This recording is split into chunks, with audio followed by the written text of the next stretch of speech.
Tabitha ne meurt jamais. Tabitha ne meurt jamais. Quelqu'un voudra me dire, mais Tabitha c'est qui? Qu'est-ce qu'une Tabitha? Tabitha c'est une Dorcas. Amen. Une Dorcas c'est une gazelle. Amen. Dis gazelle. Gazelle. Dis gazelle. Gazelle. La gazelle elle fait quoi?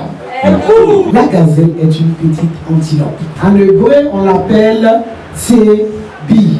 C'était un gibier pur. La gazelle n'était pas interdite. Elle était pure. Donc on pouvait la manger. Dans Deutéronome 12, verset 22. La gazelle représente la beauté.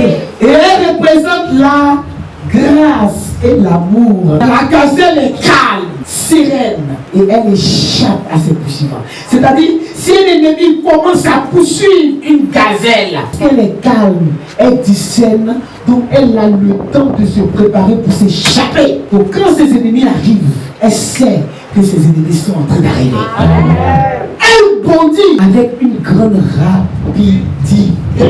La gazelle, lorsqu'elle est là, amen, quelque part dans son foyer, dans son église, avant que l'ennemi vienne pour détruire son église, amen, elle est déjà avertie. Avant que le danger n'arrive, la gazelle prend son temps de récupérer d'abord ce qui lui appartient et elle protège, elle bondit, elle disparaît dans la rapidité. Alléluia.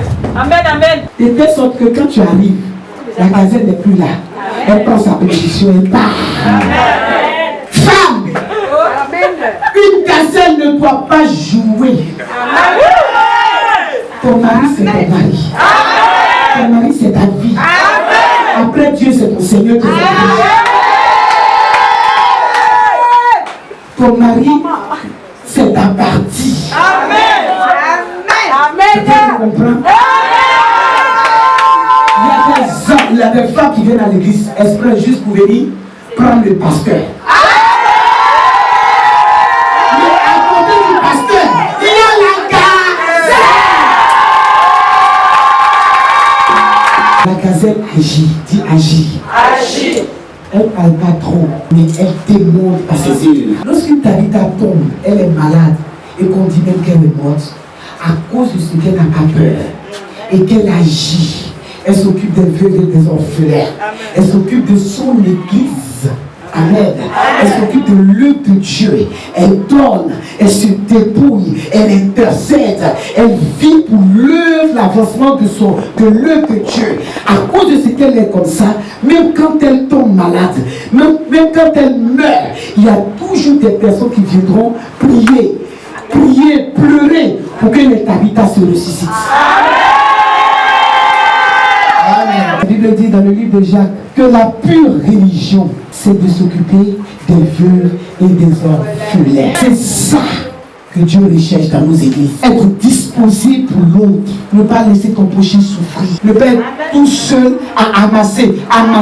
Quand tu ne fais que prendre Seigneur, donne-moi, et toi tu ne donnes jamais. Regarde ton église. Je vous chasse de là au nom de Jésus. Dieu t'a donné. Il te donne tout. Que tu viens à l'église et que tu restes dans la chaleur comme ça, tu es d'accord?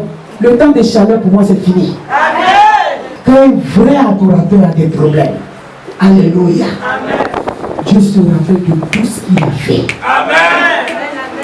Parce que les vrais adorateurs, les vrais Tabitha, s'ils meurent, l'église de Dieu aura des problèmes. Donc ils ne doivent pas mourir. Les Tabitha ne meurent jamais. Quel que soit ce que tu subis, quel que soit ce que tu endures, quel que soit le problème, quand tu es déterminé dans ton église, tu fais avancer l'œuvre de Dieu, tu nourris les veuves et les orphelins, tu t'occupes de ceux qui n'en ont pas. Amen. Dieu ne te laisse jamais. Amen. Le jour où tu as ton problème, c'est là que tu vas la mettre Dieu. Amen. Et tout le monde pleure pour toi. Tout le monde prie pour toi. Amen.